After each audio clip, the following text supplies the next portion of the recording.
Okay, here we are. Let's get the camera focused on me so that you can see my face and see that I actually exist somewhere live right now. And we got, looks like about 5 people out there watching because there's always one that's just me watching myself on another line just to see how things are going. And we are actually doing quite well considering this is the third day. And yeah, so what we are doing is we're doing the fundraiser to try to bring a container full of my stuff across 12 time zones, a full container full of my stuff across 12 time zones. It includes all of my library, which the whole thing weighs probably about 12,000 pounds or 6,000 kilos. So that is a hefty thing to bring. It's not like I do have to go back and put it all in the container, but it is quite a thing. So what I'm going to do right now as I'm waiting, who's there? Anyone want to say hello and tell me where you're from? I'm in Tbilisi, Georgia. Where are you?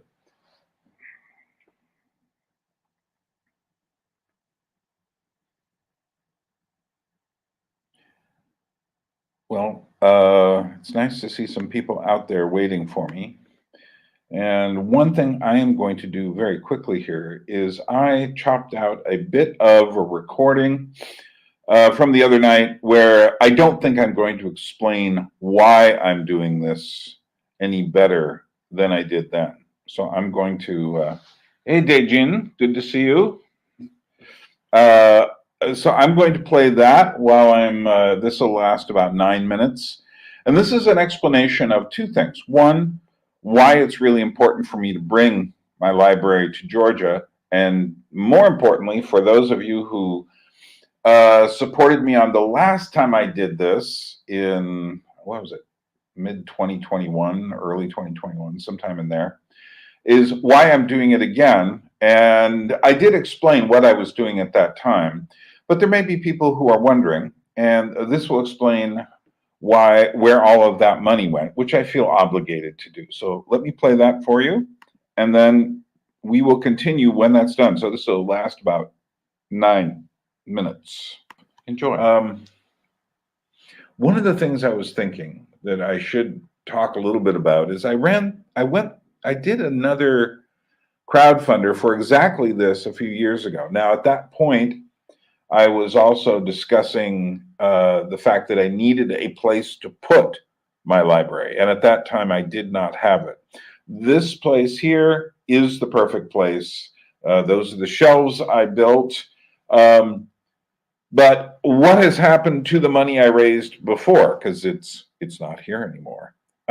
Well, several things. One, every year that has passed, so it's been at least 3 years, over $1,000 gets taken off of my storage money, and I just sent another one, so that's like 4 now.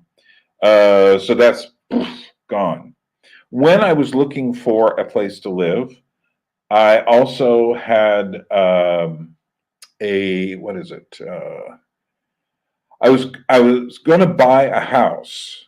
Now, what I didn't know was that the bank wasn't going to let me because they thought I was too old. I'm 68 now, and evidently, if you're 70, you can no longer have a loan out because they think you're going to die. And I don't think I'm going to die at 70. I hope.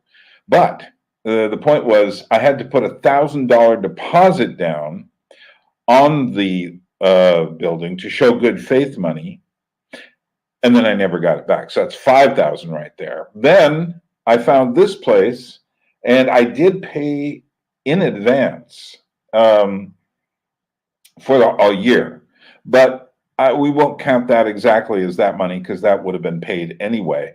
But the place was empty when I showed up. That is to say, it had no furniture. It didn't even have a working oven. I had to build things inside the bathroom. I had to buy a lot of things that were needed, including kitchenware and all sorts of things. And every time I'd buy kitchenware, I would say, hey, wait a minute. I own this already in Alaska, and it just would drive me crazy. But so here's the thing with that is that so I ended up buying a couch, buying a chair, big chair, buying a desk, buying another desk, buying a bed, buying a television because I need it for my work, buying little tables, buying all of that kind of stuff, and an oven, and then this stuff back here, the shelves that I built. Well, evidently wood isn't cheap in Georgia. Lots of things are cheap in Georgia, but if I had bought this wood in Alaska, it would have been much cheaper, which is weird because normally most stuff in Alaska is more expensive than here by far. But the food here is pretty cheap, and everything, but that cost nearly $500 by the time it was done. So, and I've got to build more of them. So, and then the big thing that happened was the Ukrainian war started, and I didn't know if it was safe to bring the freighter through the Black Sea for a while, so I put it off, but which made me pay more money in storage back in Alaska. But the big problem was suddenly hundreds of thousands of Russians showed up escaping from Putin's Russia, and they totally changed the economy here. So I lost a third, 30%, we'll say, of the value of my dollar almost overnight. I lost. My rent went up by 50%, and then my what was the other thing? Yeah, and then there was inflation, and everything rose by 25%. So suddenly everything got tight. So that's where we are now, and I can live here, but here's my big problem. This is my big problem, and I think I'll clip this out and put it as a video on my channel just so people get what's really motivating all of this. I have a 5-year residence permit, which will be good until next July. I am pretty sure I can get it renewed, although, again, because of all the Russians, they've made it more difficult to have residency here. But I do have, one of the things the Georgians want to know is, do you do good things for Georgia? And I can definitely prove it through friends' letters and recommendations and such. They think I'm a cool guy. So, but just in case I don't, what I was told by the people who are going to work with me on the freight is they said, it's much better if you have the permit getting through the customs. So I need to get this done before next July, and I'm going to be begging and pleading for money until so I can go there in April. And so the next thing I will do after I get the $6,000 is try to get the plane money and commit myself to going, even if I'm short of money, because I have to do it. The other thing that I am thinking is that something inside of me is saying, get your library here before the next election. And I don't know what's going to happen during or after the election, but here's one thing I can guarantee you: in America, there will be a legitimacy crisis because neither side of the culture war is going to accept the verdict, no matter what happens. And that's going to create some instability. So, I mean, it would be nice if it didn't. I would love to be wrong. But something inside of me says, you better get your stuff here before that election. But more importantly, I better get it before like I say, I may have the ability to get my 5-year permit, a second 5-year permit, but it's not 100% guaranteed, given the situation with so many Russians in the country, etc. And so, but if I don't get it, I can still stay here. And the way it works now is you can stay for 365 days, step out, go into Armenia or Turkey, come back, and you get another 365 days, which means all I have to do is travel a little bit during a year, and I can stay for ages. And everything is cool. So that is the situation where I am. That is why I find myself with a clock ticking. But I used to get a lot more nervous about doing this. What if I don't get it? What if I don't? And I did go through one thing. I was talking earlier today when I came on in the morning and was trying to talk to the West Coast people in America and the people who stay up late in the middle of the country. And one of the things I realized was that um, I did go through one particular session of crowdfunding. This is about my sixth time doing something like this for different reasons. And that was it sent me into a spiral down because you start saying, like, well, why am I doing this? This was pre-YouTube days for me. This was, that was what, 2014? And I didn't have a lot of social media. I had lots of Facebook people, but that was about it. But this is where, I say to myself, now I've done about 2 or 3 of them after that. And I said to myself, okay, the main thing is don't worry about it. It's like, okay, so you don't get it. What's the absolute worst that can happen? I don't get it. My stuff stays in Alaska. That's probably the worst. And I don't want that to happen. And someone just asked me, I believed it was Vibrant Goo, asked me, well, it would be kind of funny goo, wouldn't it be, like shaky maybe? Asked me, what's your favorite book there? My favorite book in my huge library is, in fact, my journals. And I have, let's see if I can do this correctly here. Okay, put it back a bit. So, okay, there's one edge. Okay, let's do it this way. The other edge. Well, that is, see, I've just gotten beyond the edge. Do that times 2. That's my journals and my photography and my art in folders. That's what I really need here. Okay, so there we are.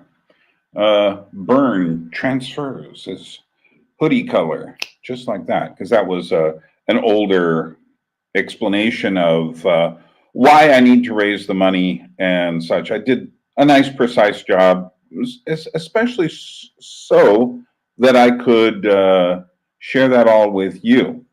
Now, let's see. Would you like me to give you an update? I have an update to give on what's going on. Let me switch cameras here and give you a little recap of what happened yesterday around this time. And also, I have news. I have another, someone else has graciously passed on some monies, and it was a surprise to me. We'll look at that in just a second. I would like to remind you that one of the things we are doing here is I have maybe 700 files of Georgian music here in Tbilisi with me on the computer. And these are like really hard to find. So what I've said is if you give $50, I'll give you 50 files. And I've had about 4 people take me up on that so far. Dejin, I think you were adding to your amount in order to receive some, weren't you? It strikes me that you were doing that because you were giving me these strange little amounts. Yeah.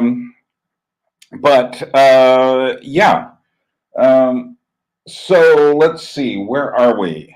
Okay, I'm going to switch. So also, if you gave me $100, I would give you 100 files. And a couple people did that yesterday, and they will have 100 files sent through email to them. One thing I really wish is I've got over 100 copies of a book of mine of 3 short puppet plays, which would all be autographed, and I would send them to you if I had them here. But guess where they are? They're in Alaska, and I would love to bring them here. So let me do this while I am waiting. I'm going to switch the camera here, but let me play you a little Georgian rock and roll. And the interesting thing about this is it's both very Georgian and rock and roll. And this was from, like, I think around the 1970s during the Soviet period.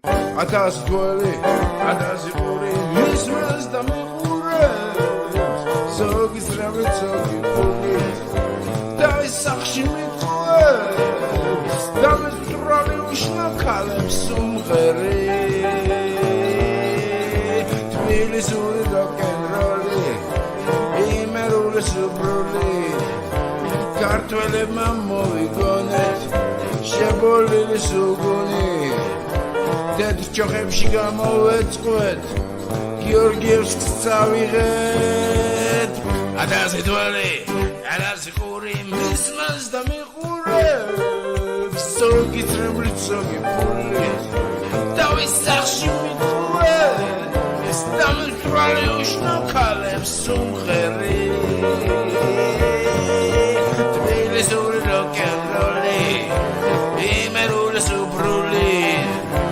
ქართველებმა მოვიგონეთ შებოლილი სუგუნი თეთრ ჯოხებში გამოვეწყვეთ გიორგიევსკს წავიღეთ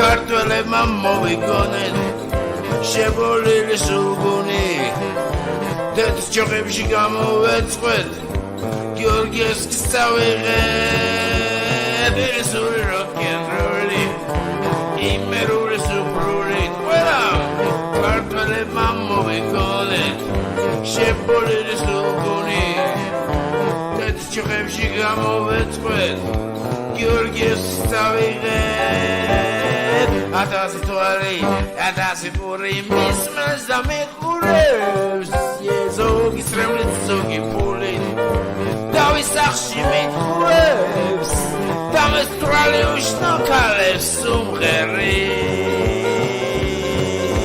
თბილისური როკ-ენ-როლი იმერული სუპრული ქართველებმა მოვიგონეთ შებოლილი სუგუნი თეთრ ჯოხებში გამოვეწყვეთ გიორგიევსკს წავიღეთ თბილისური როკ-ენ-როლი იმერული სუპრული ქართველებმა მოვიგონეთ შებოლილი სუგუნი თეთრ ჯოხებში გამოვეწყვეთ გიორგიევსკს წავიღეთ სოლო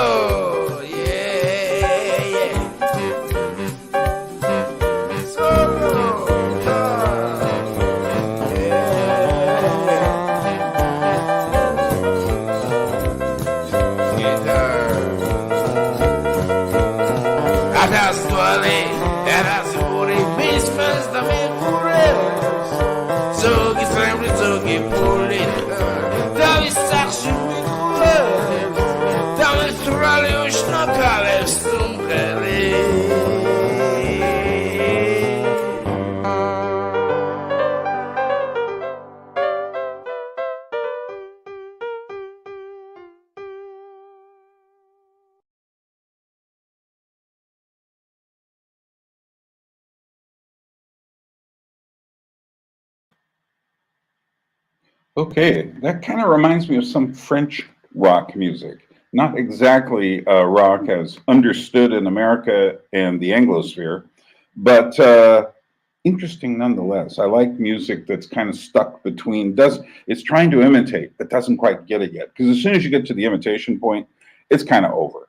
I saw that with Chinese music. There's some great Chinese lounge and rock music from late 1960s, early 70s. It's like they received on one shipment on a cargo ship or something. They got surf music from the early 60s. They got skating rink music. They got kind of late 60s rock music and other stuff and Chinese tunes all in one thing. It was great. And then by the 1980s, they learned to imitate the Western sound exactly. And it was overproduced without it was like No, it doesn't work as well. It's better when it's a collision. So, good to know, Spectre. So what I'm going to do right now is switch my cameras and go over to the big board, and we're going to look at what we've got and add a few numbers here. So I'd like to thank Dejin for throwing in $16 and then $7. Nice odd amounts, which someone should try to even out at some point. So let me give you a breakdown on the whole thing here, what we're doing. The real total is $12,000.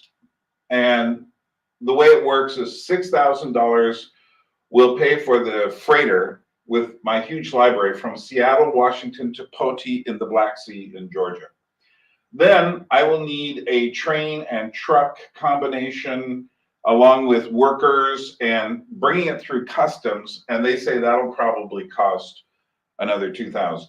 Then I have to get myself, then there's the barge from Haines, Alaska, 1,000 miles down the coast to Seattle. That with some other expenses will probably cost me about $2,000. And then my travel, I have to personally go there. Someone suggested you could just hire somebody to do it, but the truth is I can't. And I have to go through it. And well, since I've been here, I've realized, I had these 3 pieces of furniture and probably some more. I'm going to have to cut the biggest one off. I'm not bringing my bed, all of these other things, because I already bought this stuff here. And I wish I could bring all the furniture, but I'm going to see how it feels. So anyway, that's $2,000. So that's $12,000. But what we're doing is we're not worrying about the entire amount right now. I find it better to work on one piece at a time. So we're working on the freighter expenses. And let me thank some of the people who gave money yesterday. Dejin, Michael, Brandon, Caleb, Nathan. Michael, Brandon, Caleb, Nathan all took the Georgian files for their amounts of money. So between $50 and $100, and between 50 files and 100 files. Then David also gave money. And before that, we had James and Stephanie Lynette, Jacqueline, Andre, Megan, Patrick, the Lisa and Andrew Chambers, Jack Grant, Gregory, Chemo, Iskander, Sean, and another James, Alec. And we started off with Jill, who was here for the gathering in Georgia. He's from Switzerland, so the mountains weren't a big surprise to him, but the kind of mountains were. So that brings us to a total. What I'm doing here is the amount I'm giving you is how much more we need to get to $6,000. So we had a total when I started of $1,423. That's how much we've made since I started doing this, which isn't bad. We are actually past the $1,500 mark. But that gave us a total to start with I need now $4,577 to get the $6,000 amount for the freighter. But actually, the amount has changed because we just received $100, and that makes the total 400. It's over $1,500, and now we only need $4,477. It's amazing how the amounts just keep shrinking. But here's the interesting thing about this $100. It comes from a friend of mine, Keith Fink, and I have literally not heard a peep from Keith since my Jesus People days, at least over 45 years ago. And this is the first I've heard of him since then. So Keith, by the way, if you are monitoring this, it's great to see you. We should talk and see how we've been. I see you're in Novato. And here's the other question. I don't know if you've been following me with my Georgian exploits, but if you want some Georgian music files, let me know and I'll send them to you. And that was just a wonderful shock. You just never know what's going to happen. Sometimes doing this kind of thing, it depends. Sometimes you get into these lulls where you're trying to raise money and it just goes, sure, it's like you don't get anything.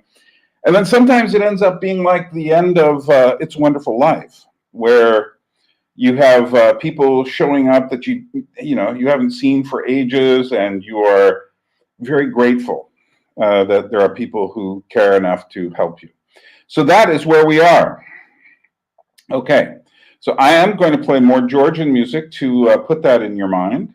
And let's see. Oh, someone said the video of Georgian covers of Western music was one of my favorite videos you've ever done. You will be getting most of those cover versions in files. I've taken all the videos that have good sound and turned them into audio files. So you'll have tons of great MP3s and related files. Hey, Tayo. I want to say Tayo, but I know it's not right. It is if you're English, but then again, they say kebab. So hi, Tayo. It was great seeing you all again. And let's see. I guess some people like Daejin and Tayo are kind of like, well, this is a great place to hang out. And it is. It is. And let's make this period. If I have to go through this whole task of raising money, let's make it interesting and have some good conversation. So I will. Another thing we do on this is, besides me drinking tea, really great Chinese tea that I found at a great little coffee and tea store down the road that has all stuff in cans, which is what I love. And this was pu'er tea. I don't know exactly how the Chinese pronounce it, but it's like super fermented, really flavorful. I also have some smoked tea from them too that's pretty intense. So what we're going to do is we're going to talk more. If you want to come on, yesterday, Tayo did a great job of hanging out with me a day or so before Daejin did.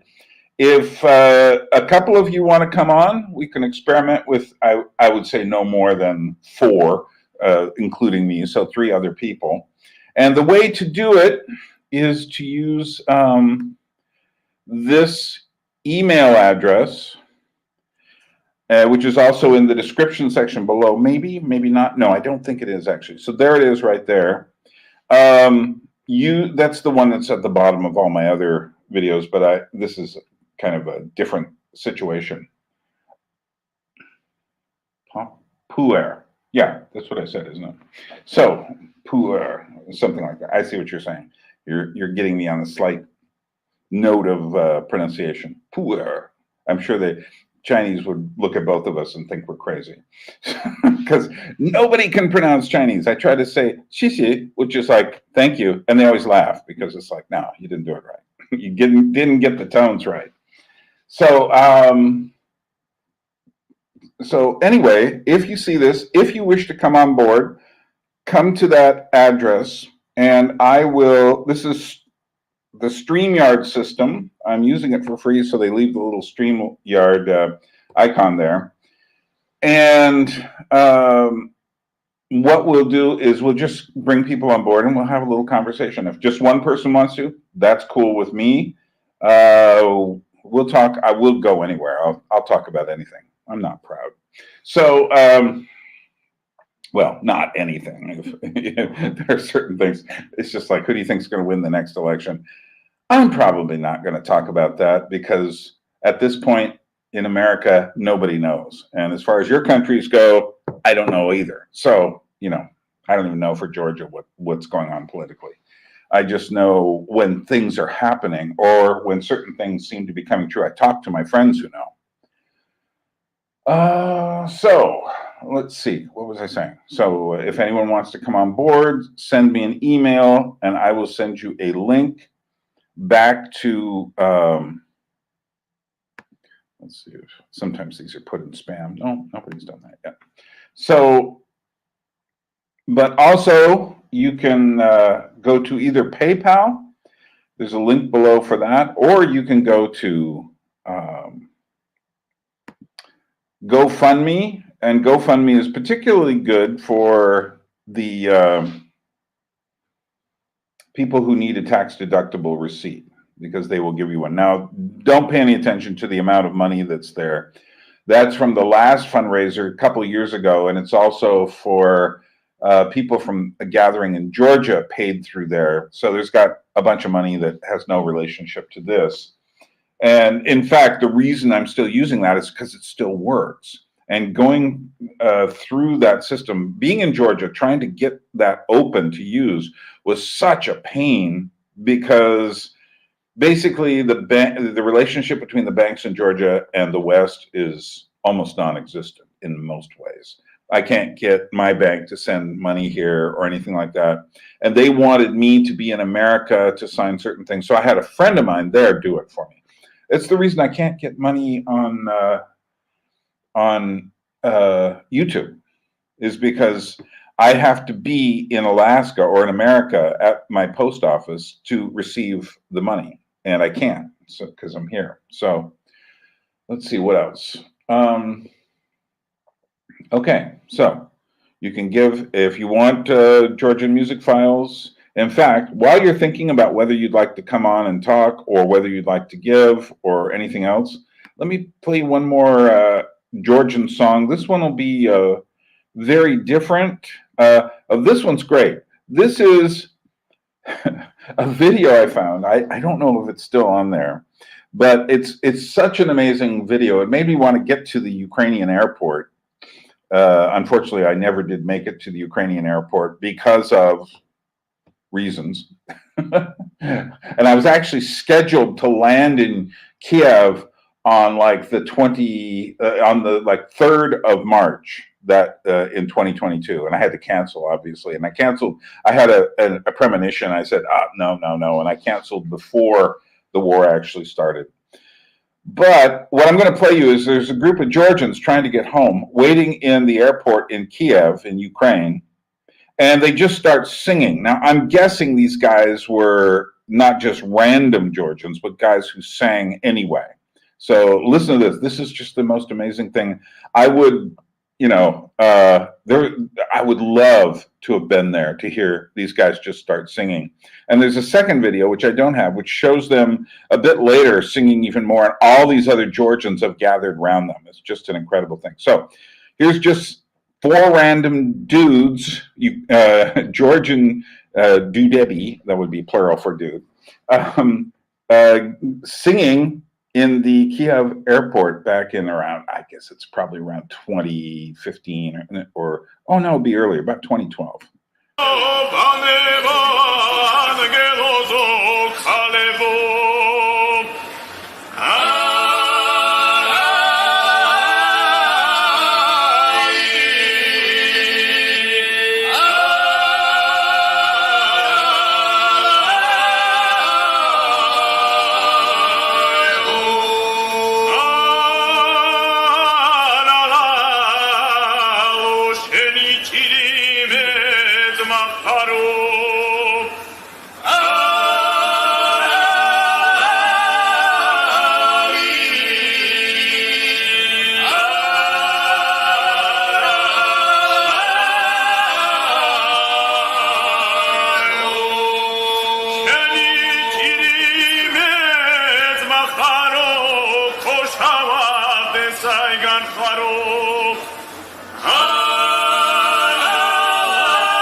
That is absolutely amazing stuff. And I think it speaks to the health of a culture that they can still sing in public, whereas in America, where I'm from, singing in groups, singing in public, even singing in churches is looked at as you're always self-conscious. You feel a bit dorky about it. You feel kind of like, I'm doing this goofy, stupid thing. Whereas it's exactly the opposite. To be able to sing together is, I think, a sign of deep humanity and health. And of course, Georgia isn't the only culture that does that. There are still many African, Asian, uh, South American cultures where singing out loud and singing in groups and singing together is not something which is unusual. Not that there's as much as there used to be here. And I have a friend who told me, his name's Alexander. He's actually half English, half Austrian, but grew up speaking French in Brussels. So he's started off trilingual, then married a Georgian woman. So he's quadrilingual. Is that the right name? So it's like bilingual, trilingual, quadrilingual. And of course, you know what it is for the if you only speak one language, that's American. So, but anyway, he told me that, about 10, 15 years ago, if you were in a Georgian restaurant, guys like this would break into song quite often. And now you don't hear it nearly so much. And the reason is this, because this replaces life. So you get this instead of life. You get this instead of music. You get this instead of art. You get this instead of knowledge. So it is nice. We can connect to each other. I hope you're connecting to me in some sort of way that is, there are degrees of mediation, and I appreciate meeting people who come on during these. And I really enjoyed last night. So anyone feel like coming on? Anyone have a question they'd like to give me in the comments here? I'll go either way. I can deal with questions, or I can, if someone wants to come on, go to, where is it? Oh, it's over here. Go to this email address and send me a message, and I will get you on through StreamYard, and we can talk live. So do that. So let's see. We got Brazil, Palamabron. Where are you from? What is your location? And Professor Luigi, where are you? I know Tayo is in Manchester now, and Spectre is from Brazil. Where are you from in Brazil, Spectre? Which part of the country? And I know that you're one of the ones who found. I think Marlena Rookmacher said there were. The reason I mentioned Rookmacher is because Marlena Rookmacher said for some reason Rookmacher has become someone they're listening to all these years later down in Brazil, and she was as surprised by that as anyone. What else have we got here? Okay, so, well, do you want to hear me ramble on? Rural Georgia. I'll take rural Georgia as opposed to, yeah, and we can argue which is the real Georgia. Well, they're both real. This is the older Georgia. It's been called Georgia forever. And actually, if you want to know where the name Georgia came from for this, the Georgia in America came from King George in England, and so they named it after him. Just as Virginia is named after the Virgin Queen Elizabeth. But Georgia here was actually, the real name of this Georgia is Sakartvelo, and it means the land, the place of the Cartvels. And that's what the Georgians actually are. They're the Cartvels. But of course, Koritba, south. Okay, very good. Look that up on a map. But evidently the Persians, the ancient Persians, identified the Georgians, and we're not sure why, with wolves. So they named them the wolves or the wolf people. And their name for that is Gurj. So they would be they would call them the Gurj or something like that.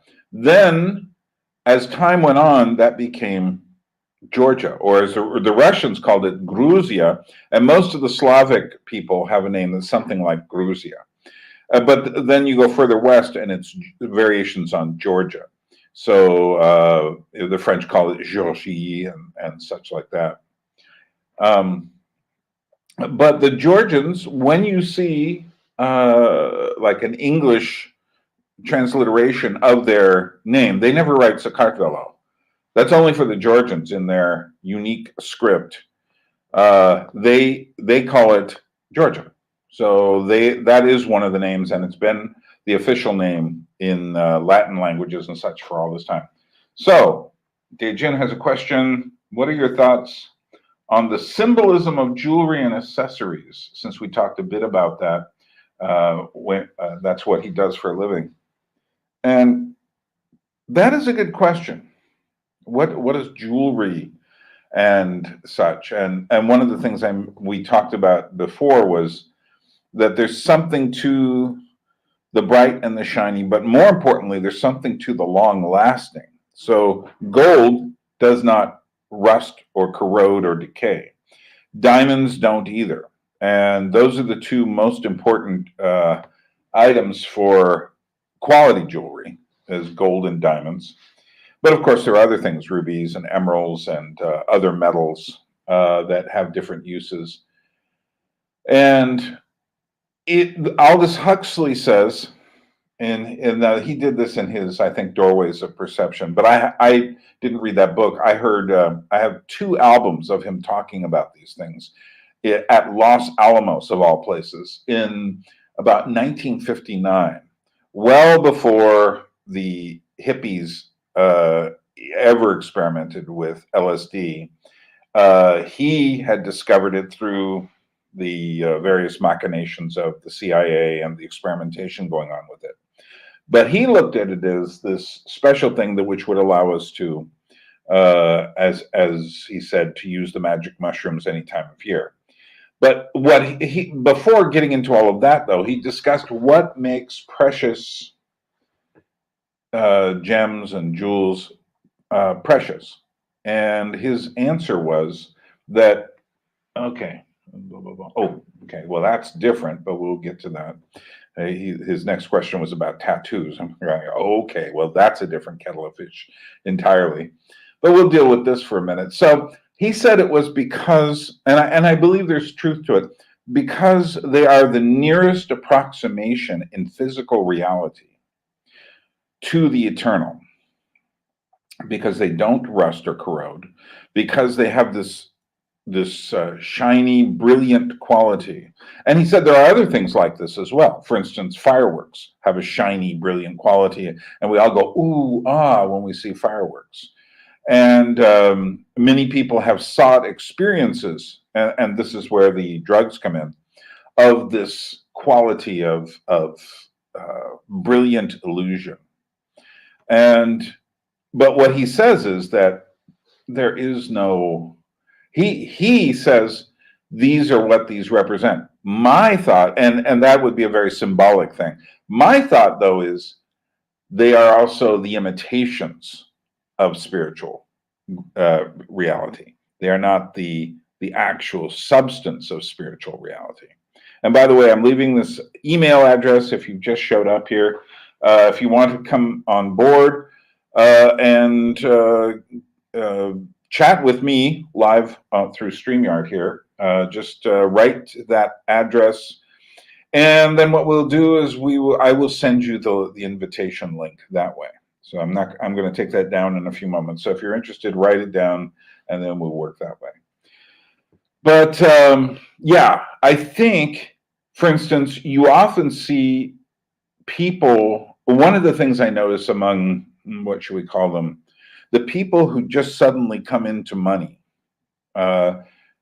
Uncharitably, we could call them the nouveau riche, the people who just found money.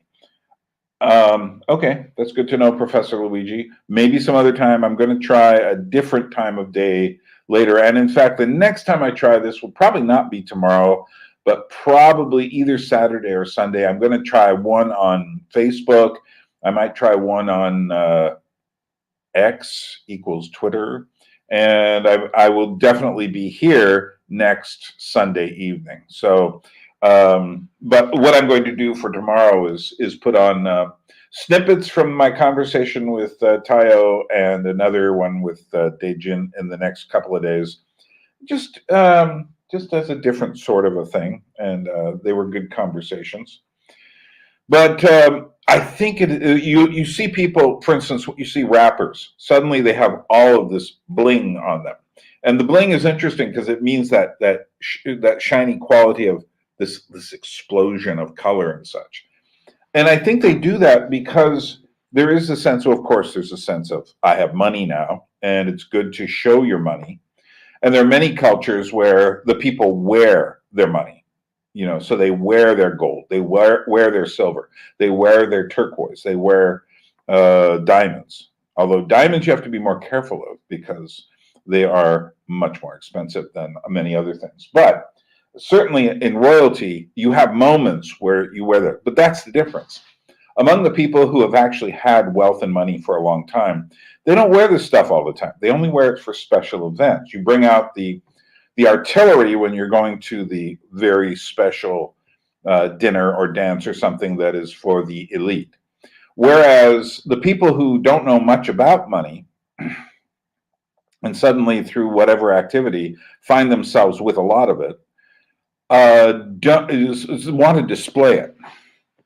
And there's this idea, I think, that the more display, the more, well, not only are you saying I've got money, but you're also saying I've got I'm somehow this gold radiates from you, and it creates this illusion that somehow you are not just filled with money, but there's something spiritual about you, something eternal about you, that I will always be powerful, I will always be connected to the source of this money and such. So should we go out of our, is jewelry a good thing? And I would say yes, tastefully done. Know when it is, some of it is just so expensive. And some of that, I think, is way too excessive. You read about diamonds and such that are worth literally millions upon millions of dollars, 20, 30, 40 million dollars or more for a set of diamonds. Nowadays, I'm sure there are some that are, if not a billion, but somewhere way up near there. And what is the point of having something like that? One of the greatest sources of greed throughout history has been the search for these precious metals. And I think that also attaches itself to people. And that is to say that they suddenly find themselves, they want to possess these things as a demonstration of power, but also that just having the thing means you have money. And so I think that's a very fascinating aspect. I'm sure there's a lot more. I have thought certainly a lot more about, I grew up in California where we had the big gold rush, and that changed everything. And just dangling gold in front of people is like, people just go nuts. If you knew, say that there was, 30 kilos of gold buried somewhere in a field, what would you do? That's what gold does to your brain. If you knew someone had taken a little box full of diamonds and buried it in a field, you knew what field, what would you do to that field to get it? And so that's the power of the more expensive gold and silver. Interestingly enough, we're doing that with art too, but that's a different story. So before I go to Dejin's next question, which I find much more troubling, about tattoos and such, let me remind you where we are for those of you who have descended and don't quite know what's going on. This is the board that explains what we're up to, and I make marks on it. So right now there's a bigger amount of 12,000, but we're just working on this amount right now. I need $6,000 to get my container with about, I don't know, 12,000 pounds, we'll say, or 6,000 kilos of library here from Seattle, Washington to the seacoast of Georgia in the Black Sea, this city called Poti. And that's going to cost $6,000. We have been making money. We've made over $1,500, and we now only need $4,477 to get to our goal. So that is where we are, and just to let you know. The other thing we're doing is, and the way, of course, that you can make a contribution, and any contribution is good. You don't have to have much money to contribute. I'm not proud. If you've only got $5, $10, fine, that's good. Sacrifice a couple cups of coffee. I'm cool with that because every bit helps, especially when I write the names down and do it that way. So, but here's the thing. We use the PayPal link, or if you really need a tax-deductible receipt, use the GoFundMe link below. And that is the best way to get me some money to help me with my library. I'm bringing it here. Let's see if anyone has thrown anything into. No, we're still waiting for another person. But long lost friend Keith Fink from my Jesus People days, whom I haven't seen for well over 45 years, not quite 50, just gave $100. So that's just like mind-blowing to me, because it's that's just amazing. Someone that far removed. I literally haven't seen him or talked to him since probably 45 years ago. So I might be off on that, but not by much. Okay. The other thing that's going on is that I'm living in the country, not the state, of Georgia. And one of the things that is really special about this place is the Georgian music. I was talking with a man recently, and he said that in Georgian folk culture, there are over 10,000 songs, which is quite fascinating for a place that is the size of maybe Austria or Switzerland, has mountains taller than the Alps, and they also grow oranges here. It's just a wide variety of climates. But it's a small country, and they've got so many songs, and they've treasured their songs. So one of the things I'm doing is, since I have over 700 files of songs, Georgian songs on my computer, good luck finding, like 50 of them. I've decided what I'll do is, if you give $50, I'll give you 50 files. You have to give at least $50. This is a little bribe for you, a little incentive, a little just something to say, hey, would you be interested in giving me money now? And if you give me 100, I would give you 100 files. If you gave me more, I would give you as many as you want, up to, of course, 700 or so. So you don't want all 700. They're not all that great. But certainly if you got 50 or 100, you'd be getting great stuff. Here is an interesting, there's a couple of sisters, the Nakauri sisters. And this is them singing on the side of a mountain in the snow. It's they just have these amazing, pure, strong voices here. And I'm going to play that a little bit later. I will let you hear each of the sisters singing solo. And they are just quite great vocalists. So this is the Nakauri sisters.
Okay.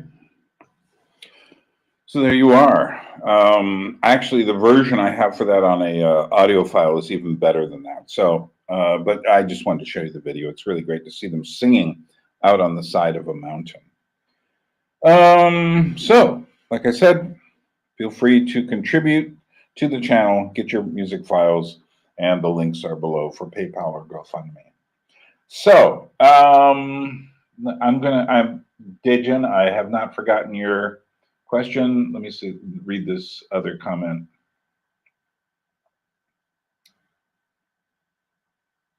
Yes, Palamabron, I don't know if I'm saying that correctly. You're right. We are losing it. Well, the guitar took over a long time ago, and then the electrifying of the guitar took over. And one of the things that amplification does to music, and it happens here as well. And when the Georgians amplify their music, they almost don't know how to stop it just from being way too loud. And this happens to everybody.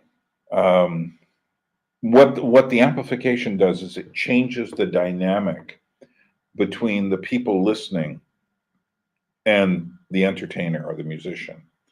If you ever watch one of those Jane Austen movies like Pride and Prejudice or any of them that features like an English country dance in it, what you'll notice is we're not interested in the musicians. We're interested in the dance because the dance was very important. And I'm sure there were musicians that people liked more than others, but people didn't go to a dance in order to see somebody. They went to a dance in order to dance, and they wanted good musicians who played the violin, the fiddle, that played the various instruments, the flute or horns or whatever else they played. And each culture has its own instruments.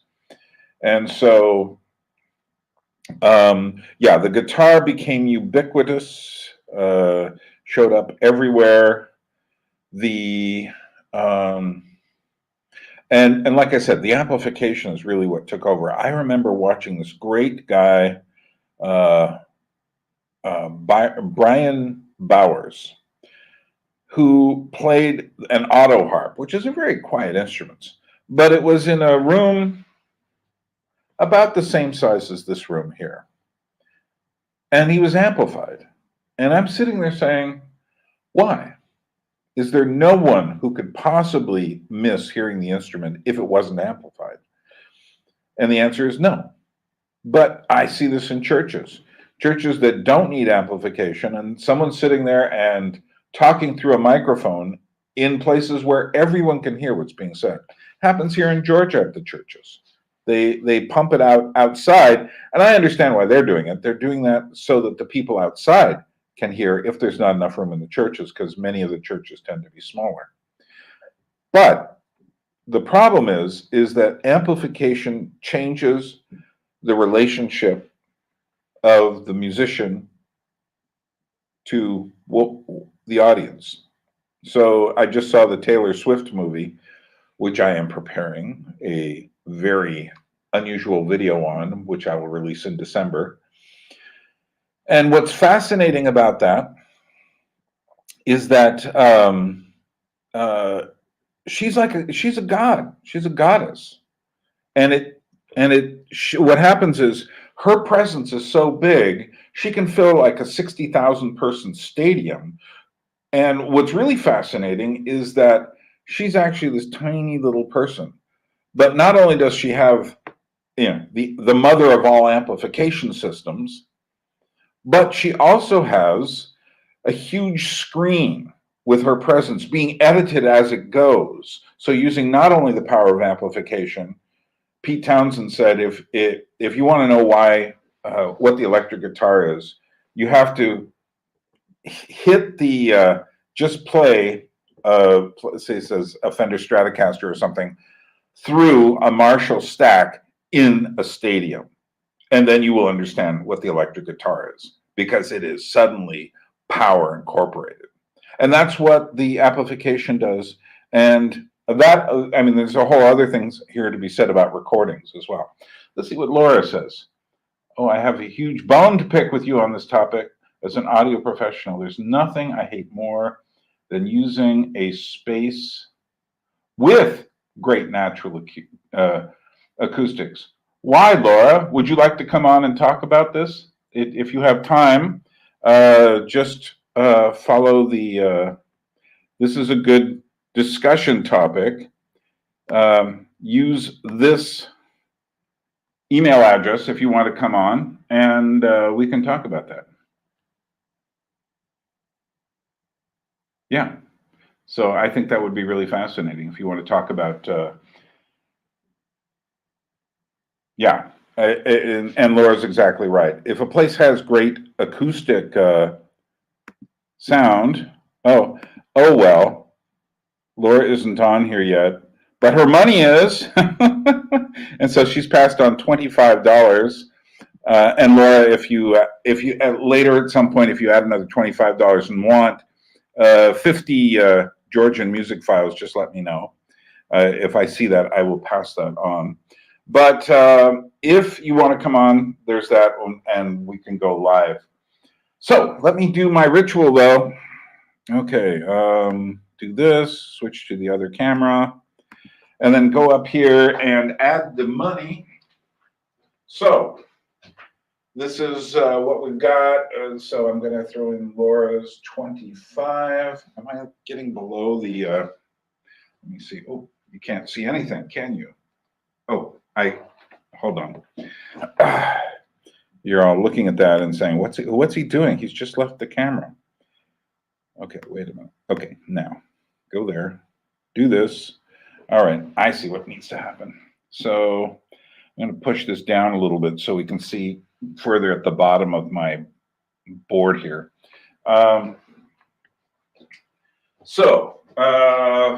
We just, okay, so that means we now need, I got to do the subtraction mathematics in my head. Okay, $4,452 is what we need now. So that's the new amount. And we're trying to get to $6,000. So we only have $4,452 to go, which is great. Every little bit helps. And you should contribute as well. Meanwhile, okay, Laura, totally at work right now. So we'll try it at some other time. This will be a great topic also if we get together and just talk. But we need to do the Christmas thing, and other people have been asking for that. So start thinking, Laura, about different. Say about 6 Christmas songs to share with me, and I'll give you another 6 in return. And start thinking about this. I'll be in touch with you in a little while. But meanwhile, this is a great subject for discussion. And the problem is that people, I don't know what it is. People tend to use technology. Once a new technology comes, people tend to think we've always used this. So, for instance, one of the interesting things, I remember an example of this back in the late 80s. And a couple of friends of mine were getting married.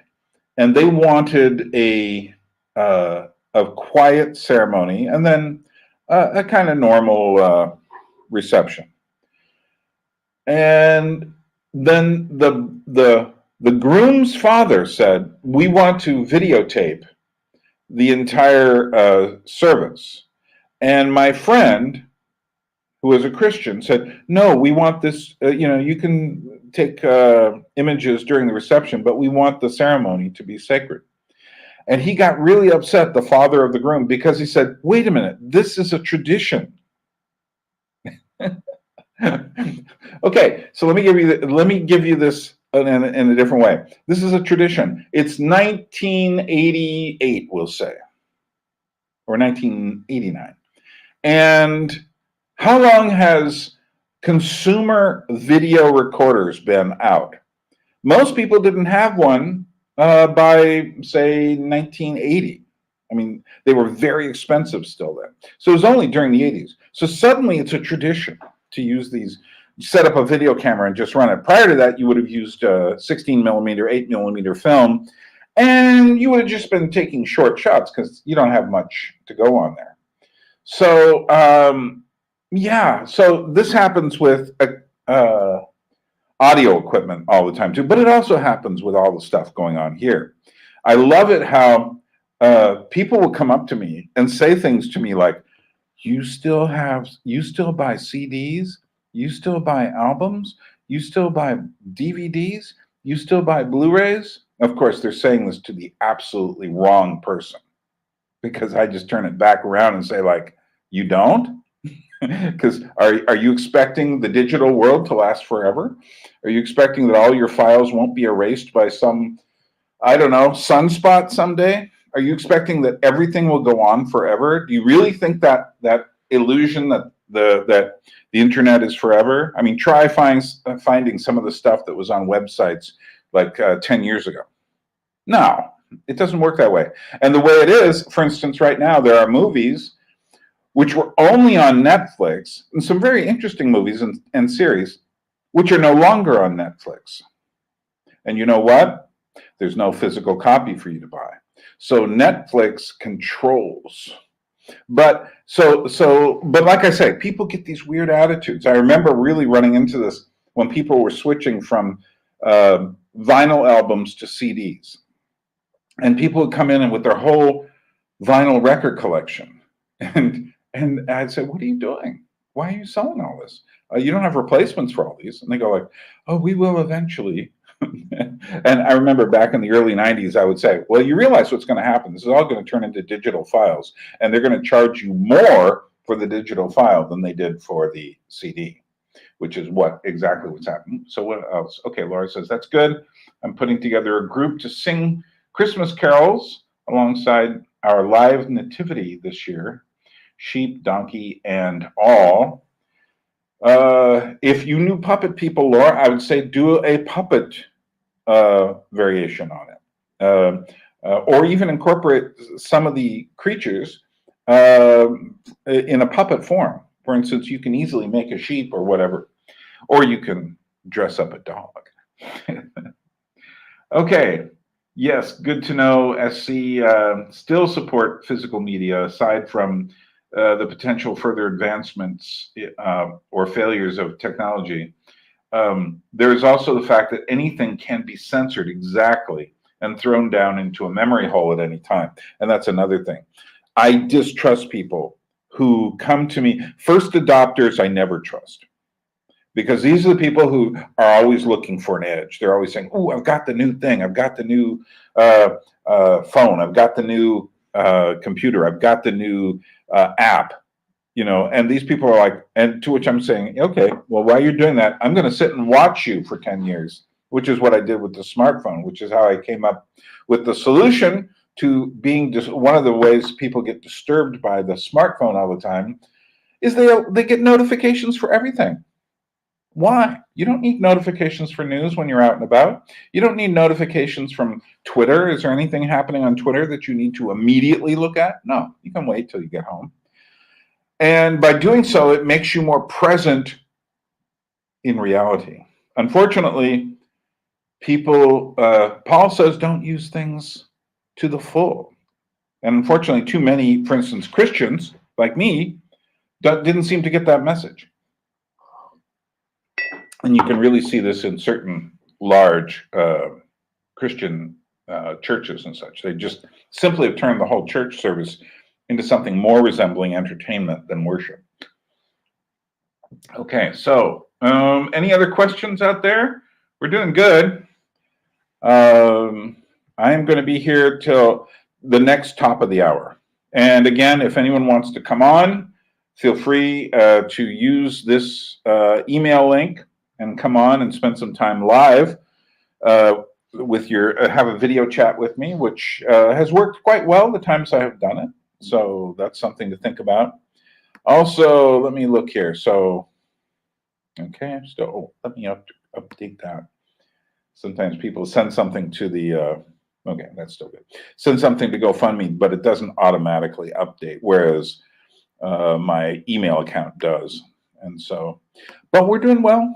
we made $125 today. I would like to, what I'd really like to do is close the gap and make it $4,000 by the end. So that's another $452. I might be asking a bit much, but it's something to think about. But if anyone wants to come aboard, use this email address, reckoningmotions@yahoo.com, and we can talk for a bit. We have some time. What my plans are is, because I know American Thanksgiving is coming up, and a good majority of my subscribers, not, I would say over 50%, maybe 60%, are coming from America. And I know how the Thanksgiving holiday works. People start getting on planes like tomorrow or Wednesday. They go and fly somewhere. They all go into the air at the same time. This is just insane to me. They all go into the air at the same time. They land in different places. They go see family they haven't seen for maybe 9 months or a year. Things are awkward. Maybe they're great. Who knows? And then the reality glitch is over, and by the end of the week, by the weekend, they're home. And so it's often like a 4 or 5 day weekend for many people. So that's why I'm not going to, tomorrow, what I'm going to do is put on one of the samples from some of the conversations I've had. I'm going to put 2 of them on in the course of the week and just remind people that they can still give that way. But, so that's what I'm doing. So the next actual official version of this live on YouTube on this channel will be next Sunday. So, but wouldn't it be wonderful if I could get to say, just eliminate that $450 that's staring me in the face and get to only needing $4,000 out of $6,000. We're over we're over $1,500, so that's great. But think about it. So, and again, there's the whole thing. If you want Georgian music, I think it's time to play another one, don't you? Remember, I have hundreds of Georgian music files of music that is tremendously beautiful and obscure, and I will send you, if you give me a minimum of $50, I will give you 50 files. If you give me $100, 100 files, whatever, if you're interested. So, PayPal or GoFundMe. Meanwhile, here is, this is Nino Nakauri, one of the 2 sisters who are the Nakauri sisters. Nakauriabi, yes, that's what it would be as a plural. This is a really haunting song called Satanao, whatever. Give it a listen.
Arzivi, Rom Kharidam Krasim Kharzeda.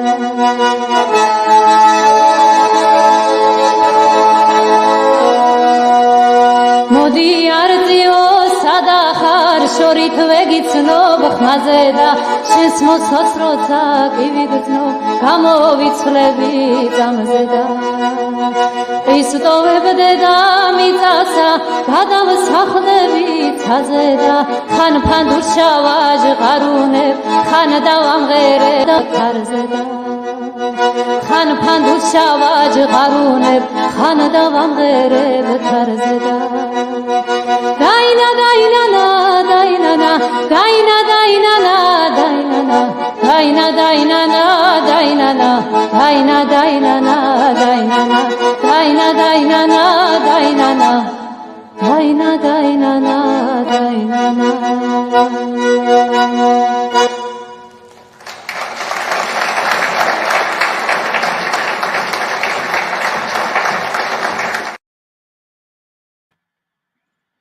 That file has definitely been extracted from that video, and it's just a great recording. And we'll hear the other sister, Layla, in a bit before I get out of here today. So, okay, so any more questions or thoughts, comments that you'd like to make, that you'd like me? Oh, I know what's happening. There was a tattoo question that Dejin asked, and this is so complicated today, and I wish it wasn't. So Dejin started off asking, what are your thoughts and opinions on tattoos? And he's also asking, what about Christians and tattoos? And he says he's asking because someone asked him that question not too long ago, and he wasn't sure what to say about it. And I understand. And there's a lot of pressure on people to do whatever is cool and whatever is new. And I've talked to very good Christian friends who says, yeah, I'm getting a tattoo, and it's going to be like a Bible verse in Aramaic or Hebrew or something. And I'm asking myself, we see, this is my relationship to this.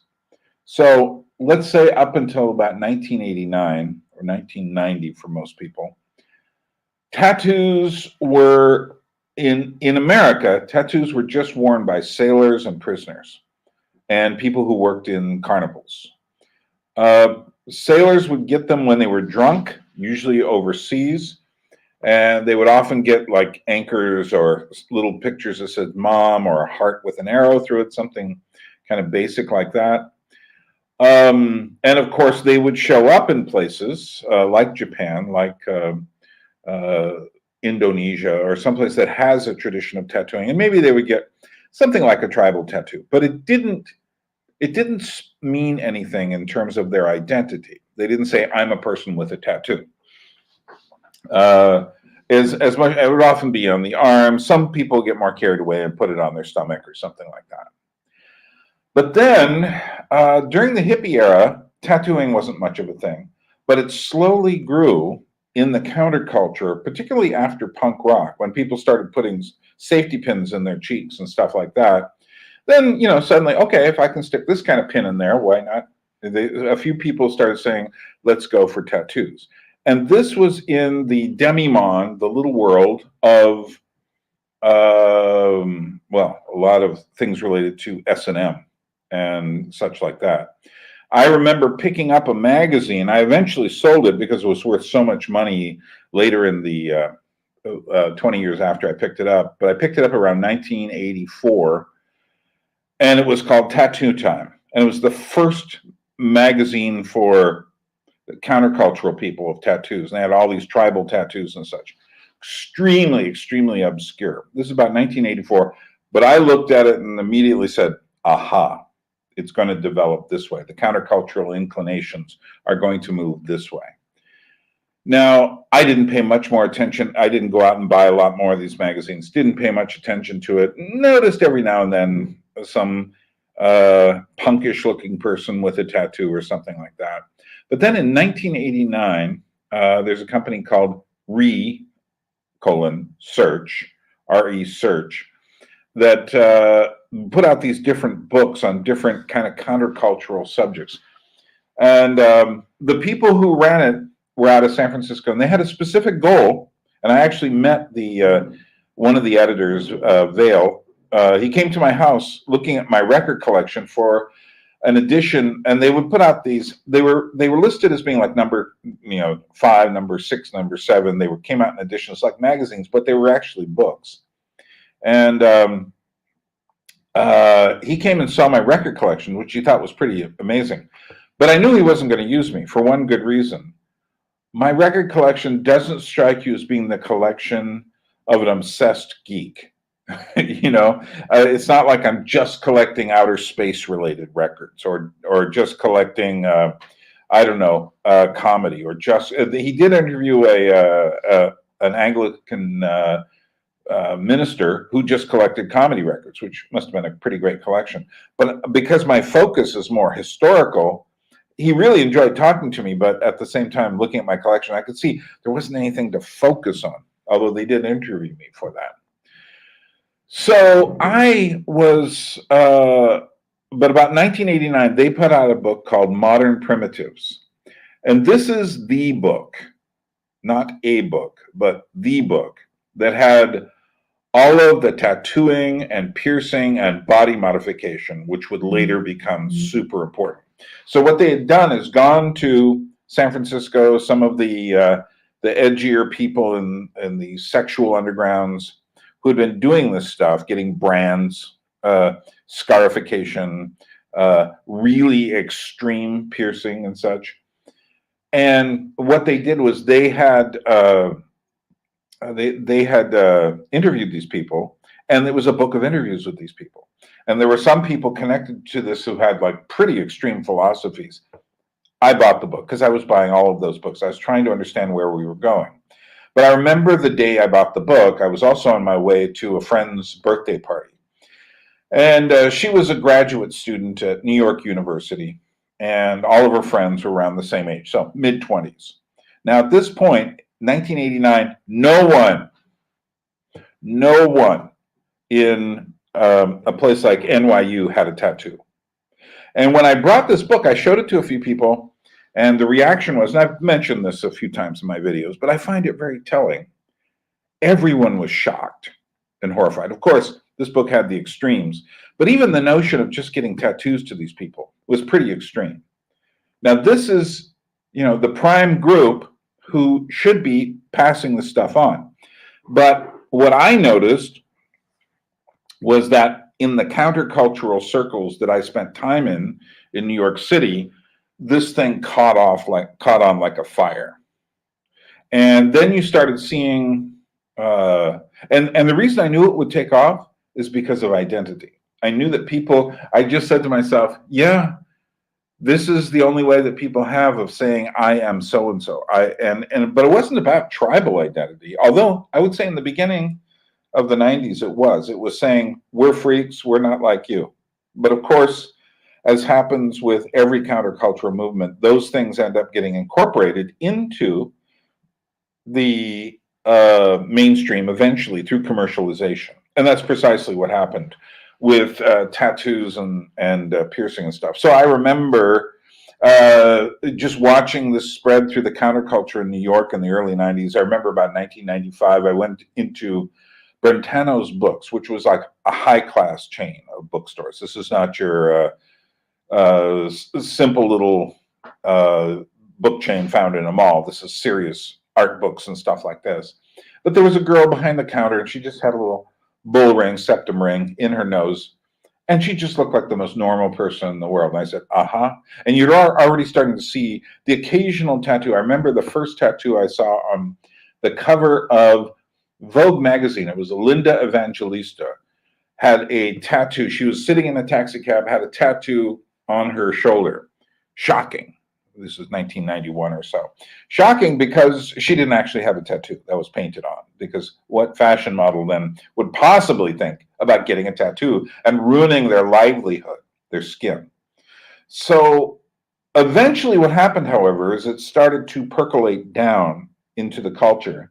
So I remember there was a tattoo parlor that just showed up in Alaska when I arrived there from New York City in 1996, late 96. And I remember one of the high school kids went there and she got a stud put into her tongue. and that this is of course related more to piercing and such. And I just looked at her and said, "That's quite 1989 of you," because I didn't want to give her like, "Oh, this is so brave of you." It isn't. It's sheep-like behavior by this point. And the sheep-like behavior would increase and increase and increase to the point now in the West, if you don't have a tattoo, people wonder what's wrong with you. But you see, it all became involved with personal identity. I remember there were these people at the super cool bookstore called See Here, which sold nothing but fanzines. And they asked, "So are you going to," they were talking to each other and said, "So are you going to get a tattoo?" And the other guys, and I says, I don't know if I'm bold enough. It's like some sort of courageous act. But I began to see it as something very different. I saw it as we have no identity, so the only way we can get an identity is to put something on ourselves. But eventually, by the time you get to tramp stamps and I don't know, Nike swooshes. After a while, you see people, and I'm sitting there going, "Really? Is Nike?" I can understand. Like, I have plenty of friends who come up to me and they put a personal symbol on there. But really, Nike? Is that your personal symbol? Nikkei, for those of you in other countries. Is some commercial logo your symbol? And I mean, I started seeing people eventually within my countercultural sphere in the mid 90s in New York who had entire faces, and they also worked at these kind of nouveau carnivals that they had. And it's strange that it became such a thing. So I had, by about 2010, I had Christian friends telling me they were getting tattoos, and some of them went ahead and did it. And I made an argument saying, well, there is that verse in the Old Testament that says one shouldn't mark the skin, and etc., meaning especially stuff like tattooing and piercing. And they just simply turned it around and said, well, that's the Old Testament. We don't have to listen to anything like from there anymore. To which I said, yeah, we don't have to follow the dietary laws, but there's a lot of reasons why those things are there. And we may not be living in the, second millennium or first millennium BC anymore, but there are reasons for those, because at that time, any marking of the skin would have been seen as a tribal marker. And the whole point of the Jews is they were not that kind of tribe. They did not need symbols or pagan symbols to identify themselves with. Having said that, my basic thought is, if you don't need one, don't get one. If you are solid in who you are and don't need that to prove anything to anyone, don't get one. If you do, for whatever reason, then get one, but make sure it's something you want to live with for the rest of your life. My feeling is the history of humanity. For instance, if someone was to become a Christian, and let's say they were coming out of some subculture that had way too many tattoos on them, what should they do? Well, you have these, there are operations. In the 90s, the New York doctors immediately started saying laser surgery to remove tattoos. They know which side of the bread the butter was on. Because eventually people are going to, there was a cartoon in the 90s where these two old guys all tattooed up were sitting there in a rest home, and one of them goes, "Yeah, you were in the 90s too?" And they go, "Yeah." But that is the problem, is that these things, and what happened was these things go through waves, and in the the teens, it came back again. So you even see people in Georgia now getting more tattoos. There are tattoo parlors here, which I'm sure about 10 years ago would have been seen really weird. In fact, when I first arrived here in 2016, I think all around the streets I walked, I saw maybe one or two girls with any other color hair other than their own and blonde, because they would use blonde was traditionally something you would do to dye your hair to pretend you weren't Georgian, because most of the Georgians have darker hair, although some of them have lighter hair. So, yeah, it's a good observation, Laura. As soon as you get one tattoo, you always want more. And that is true. And it becomes, there are people I follow online who do traveling, and to celebrate each adventure, they get a new tattoo. And my feeling is, okay, well, you just did a whole video on the subject. How are you trying to keep this alive? Why can you not remember it? You probably have written about it. What would be the difference? The difference is this is an identity marker, but it's no longer a tribal identity marker. It's a personal identity marker because you're no longer in anyone else's tribe but your own, which then says to me, these are all just ships passing in the night with markers on them. And so they don't mean what they would have meant. But one of the things I was trying to get to here is that I knew people who basically, like if someone became a Christian and then got really remorseful about all their tattoos, I would tell them, yeah, don't worry about it. It's who you are. It's part of your history. You don't have to feel proud of them. You can certainly cover them up when you want to. And I do know people, like we had a pastor who had, before the big tattoo boom, had gotten too many of these military type tattoos and such. And he covered up his arms while he was giving sermons and such, just so that it wasn't a distraction. But it's complicated. It's really complicated. And people today seem so desperate for some sort of identity. And that's what's happened as a result of all the stuff I talked about in How We Got Here and some other videos I've done. So that is my take, for better or worse, on tattoos. I might do something more about the meaning of personal symbols that we wear and such. Both jewelry and tattooing relate to this. So does clothing. And clothing is at this point far, far more, what should we say, troubling, because so much of our clothing is meant to be disposable and meant out of material which doesn't disintegrate over time or disintegrates in really poisonous ways. So, okay, so what are we doing here? We're trying to raise money. Are we doing that? Yes, we are. And we are up to, we're trying to work on our $6,000 freighter bill, which will be required before I can do anything else. There's a few other bills. The ultimate goal is $12,000, but I want to get the first one first. So we still need $4,452 dollars to go. So that it would be nice to whittle on that 452 to try to bring it to 4,000. So you can contribute through PayPal or through the GoFundMe page. And the good thing about the GoFundMe page is that it is tax deductible if you need that. So, and also a reminder that I am, if you give more than, if you give $50 or more, and if you want files of Georgian music, I have so many obscure files of Georgian music that I will give you 50 files for $50. Not for less, but it has to be more. And if you got $75 worth, I'll give you 75 files. $100, give you 100 files. And I've had people do that already. 4 people have specifically claimed that, and you might be interested too. And speaking of which, I'm going to play another Georgian song now while we're waiting to see what happens. And if you have a question, feel free.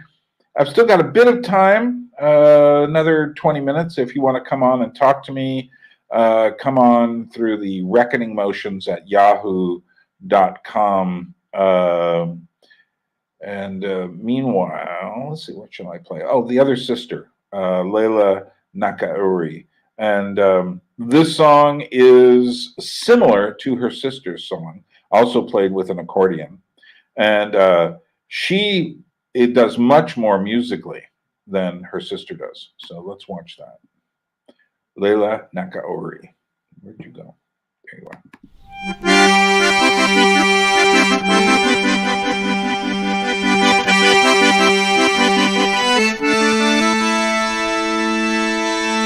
Samshvila deis biliki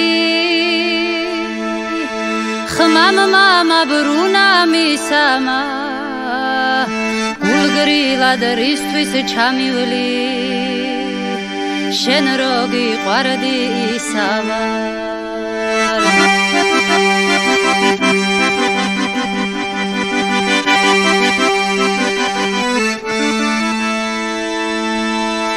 განასხვაც ბევრი დაკოდა შენმა ნასროლმა ისარმა განა ერთგვარად შაგიცნო ჩემმა გულმა და სხვისამა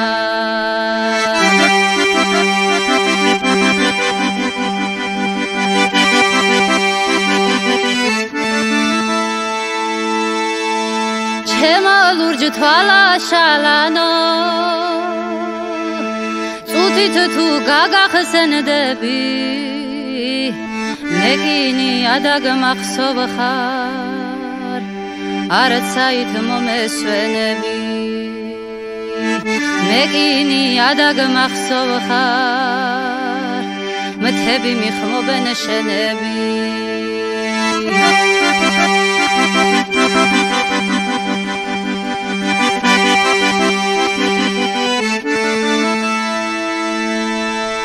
მზე ჩამოხედავს შუაფხოს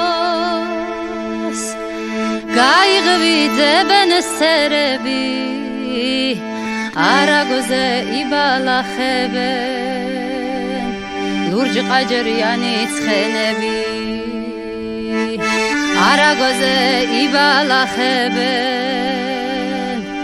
ლურჯ ყაჯრიანი ცხენები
That is a great song.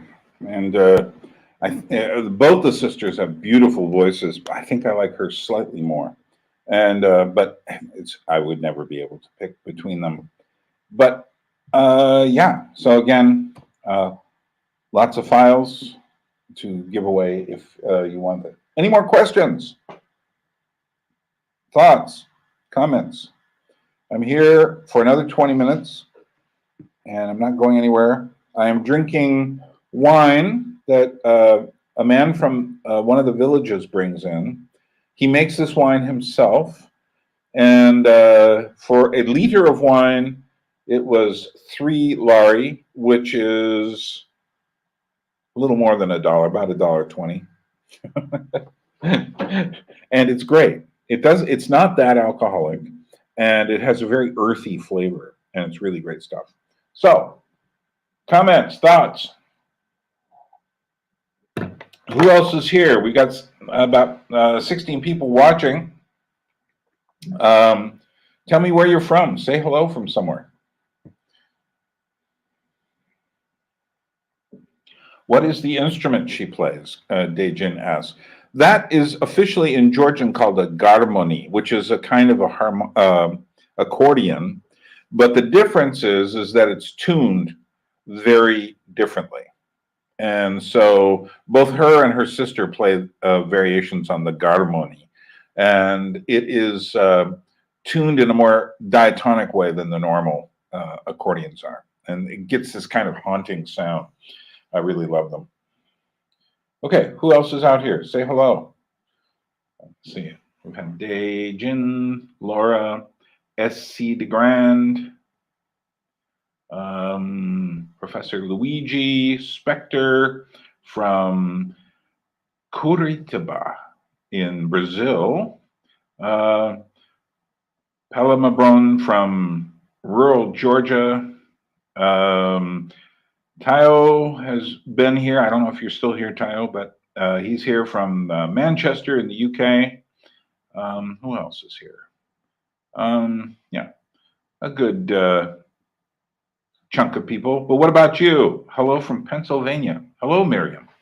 Good to hear from you. Pennsylvania is I've had interesting experiences in Pennsylvania.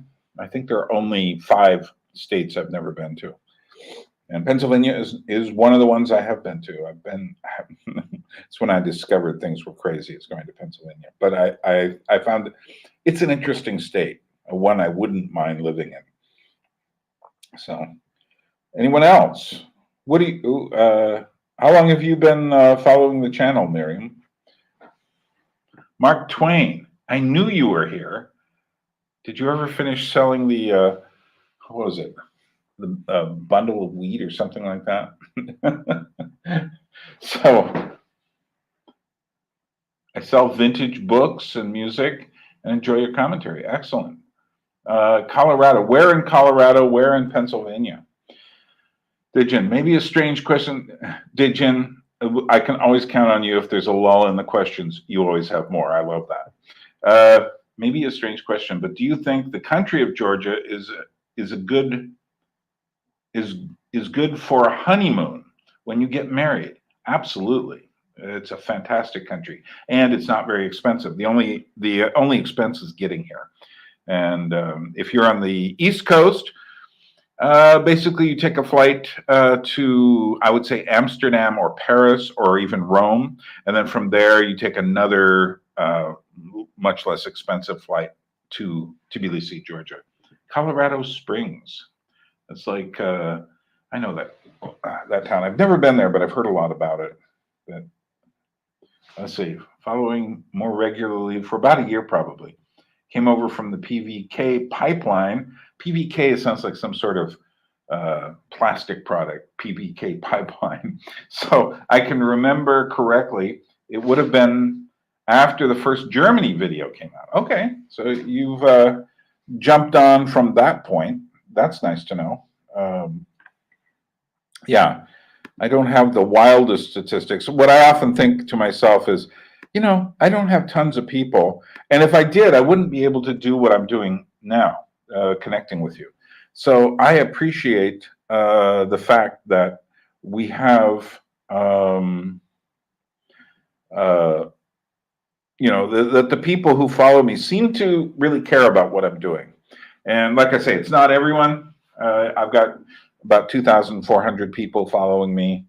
But I would say I've got a good hardcore, about 250 hardcore, and slightly above that, 500 who pay much more attention, and then 1,000 for people who really want to get in. 1,000 for people when I put out a video, they go, "Ooh, I want to see that." Hello again from Madison, Wisconsin. What's the weather like in Madison, Colorado Springs, Pennsylvania? Are you in your fall mode, or are you heading towards winter out there? Grew up outside of Philly. Okay, that's good to know, Miriam. Went to college north of Pittsburgh, and now live in Lancaster. Okay, yeah. And Lancaster, for those of you who don't know, is one of the central areas where the Amish live. And yeah, that's an interesting. I like the back half of Pennsylvania. It's an interesting area, and if I were thinking of if someone said to me, "Okay, Bern, you must leave Georgia," I would say West Virginia and the back end of Pennsylvania are 2 places I would think seriously about going to. Feels more like fall in Wisconsin. Yeah, let's put it to you this way. January in Madison is probably not as severe as January in Haines, Alaska, where I spent 22 years, because we were on the coast. And it's a cozy 75 degrees. That's in Georgia. Yeah, well, here in this Georgia, we've finally gotten to what I consider really good weather. So today the top was about 50 degrees. So That's about 8 degrees or so, 8, 9 degrees for those of you doing Celsius. Yeah, which is my weather. It was about 75 degrees about 3 weeks ago. And I was just saying to myself, this has to stop. We need to go into the good season now. The way I look at it is, having lived so long in Alaska, there are 2 months here I regularly will essentially avoid. And those 2 months here are July and August. They're just hot. Not Georgia, America hot, which is even beyond that, but hot enough to make this poor Alaskan wilt.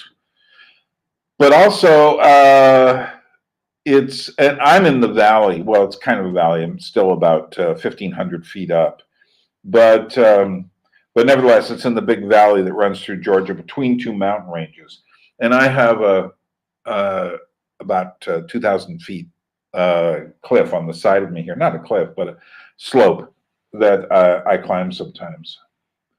So, so how are we doing? Any more questions or thoughts? You've got 12 minutes before I'm out of here. So this is your time. Or would you like to make me really happy and contribute something? That is a possibility as well. And the links are below. PayPal and GoFundMe. And I'm not going to say that much more, because once this is done, it's weird talking. Now, what I've done is I've improved the way I do this so that I think one of the times I did this, I started getting all like, I was just talking and talking and talking. Whereas now what I'm doing is I know when to put the breaks to let my voice rest for a bit. And that's why I'm playing the Georgian music. And there are other things as well that I might throw into the mix. But the Georgian music, again, is in files. And if you give $50 or more, you can get 50 Georgian songs thrown in as part of your gift. So we are at, I need, let's see, what's our actual total? So we've made about $1,550 since we started this, which, well, that's what we're up to right now. We've made about $150 so far this evening. Okay, you're traveling to Romania next summer. Well, you know what? Romania is on one side of the Black Sea. We're on the other. You probably travel more distance in America to go visit the next state than it would be to get to Georgia. I had a friend who was in Turkey, in Istanbul, and it's a really good friend. And she said, I realized I was close to you, and we spent a month there. And I wrote her saying, what? You were next door. You know, this isn't America. The countries aren't that far apart here. You just get on a short plane or a boat or something, and you come across the Black Sea, and you come here. And I would say that to you, if you're interested, feel free to visit next summer.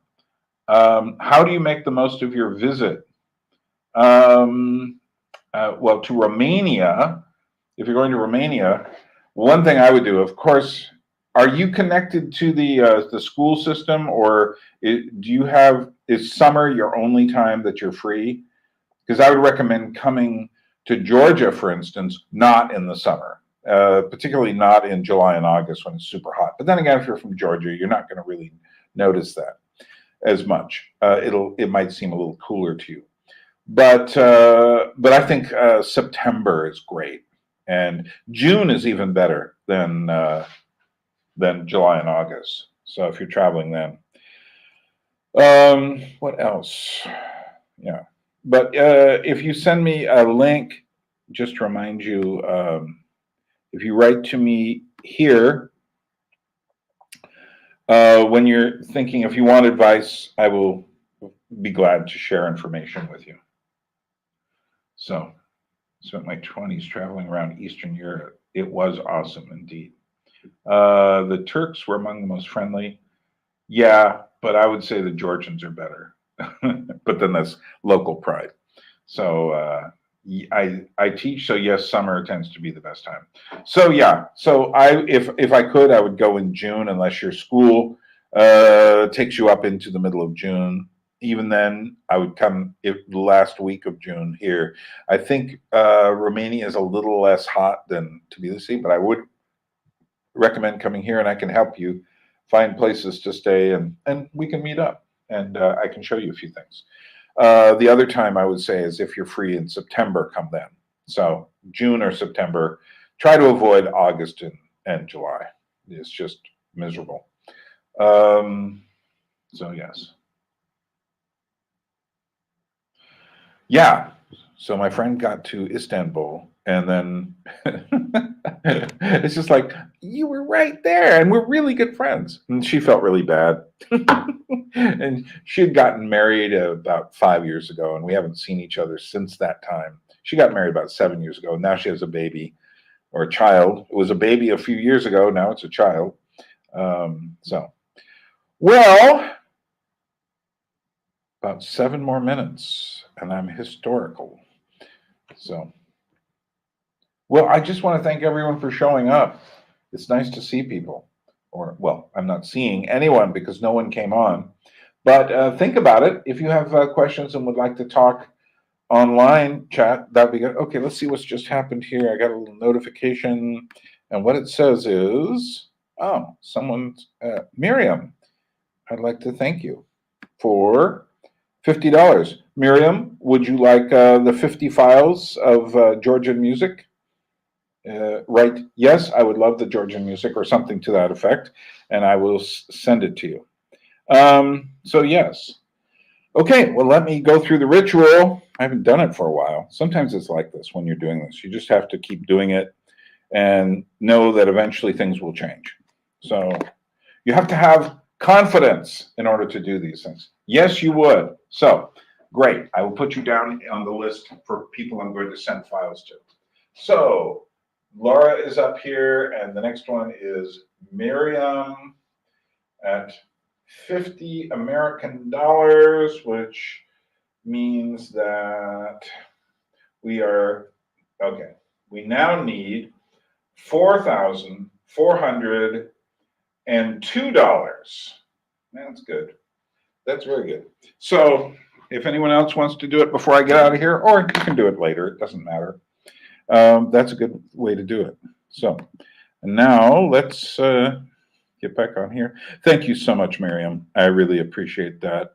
Among other things, it's a vote of confidence for what I'm doing here, and that's always helpful.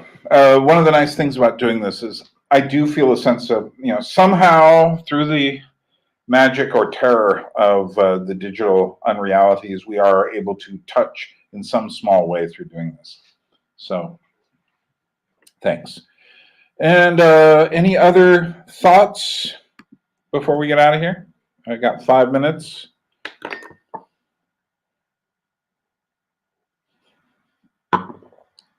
Has everyone watched my recent videos on the fundraiser, or more importantly, have you watched the video on the Anadrome, the announcement of the new channel? Have you gone over there? Particularly if you're interested in the arts and culture, please go over there. And in fact, what I'm going to do to get out of here is I'm going to play this, then I'm going to come back on and say my farewells. And this is just a 4-minute introduction. How much did you raise so far? Well, today it's been about $250, which is respectable. It could be more respectable, but right now I need $4,400 to get the $6,000 freighter cost. So we're doing pretty good, and it's so today we made about $250. So that's not bad for a tally. But anyway, I'm going to play this, and then I'll come back and say my farewells. And this is just the announcement for those of you who need it. And plus, I enjoy watching this because I did so much crazy stuff editing this.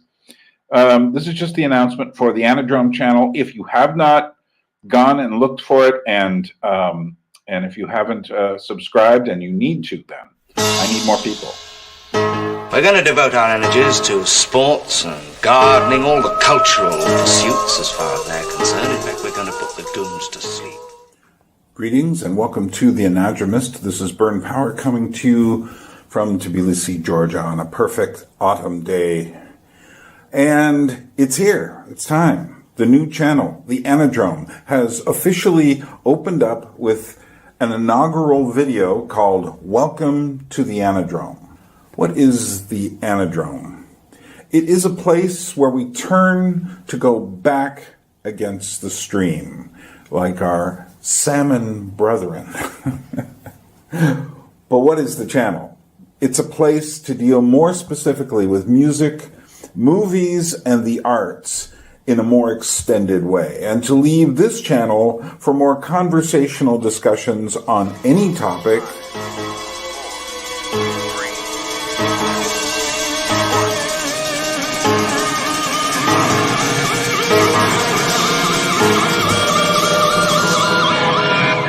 Here we go again. Guys, where are we? Welcome to the Anadrome. Will I stop doing music and arts videos here? No. Sometimes there will be slight overlaps and duplications, but longer discussions of the arts, like the one I just put out this week, will stay on this channel. And that channel will not feature much related to, for instance, books or literature. And what's on this channel will stay on this channel, although I will make modified versions of what's on this channel related to the arts and put them down every now and then on that channel.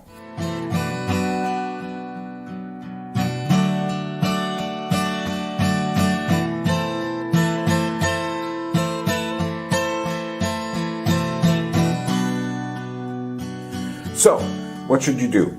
Go to the Anadrome now, link below, watch my 4-minute video, and subscribe. Simple. I need to get the numbers up so that this channel can get rolling. And I need to get my videos out to the wider world. So this is where you come in. Coming on Tuesday will be my first review, and it's going to be a theological review of The Exorcist Believer. Hint, there wasn't much believing going on in that film, but you'll have to wait for the review. Some older videos from The Anadromist will be showing up there soon, particularly the symbolism of horror films, and sometime in December, my thoughts on the Barbie movie will move over there in a modified version. Coming up there, and this is very important, will be a video, I think we'll release it on December 13th, Taylor Swift's birthday. She's like superstitious about this stuff. And it's called Who is Taylor Swift?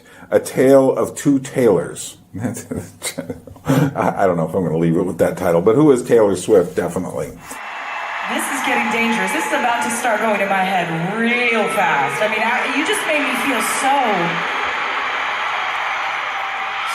powerful. I saw the big movie that came out with her performance. I've been just suddenly immersing myself in the zone of the Swifties, and I'm just torn back and forth. You'll have to see what I say then. So join that channel so you can watch that video, because it's probably not going to be here.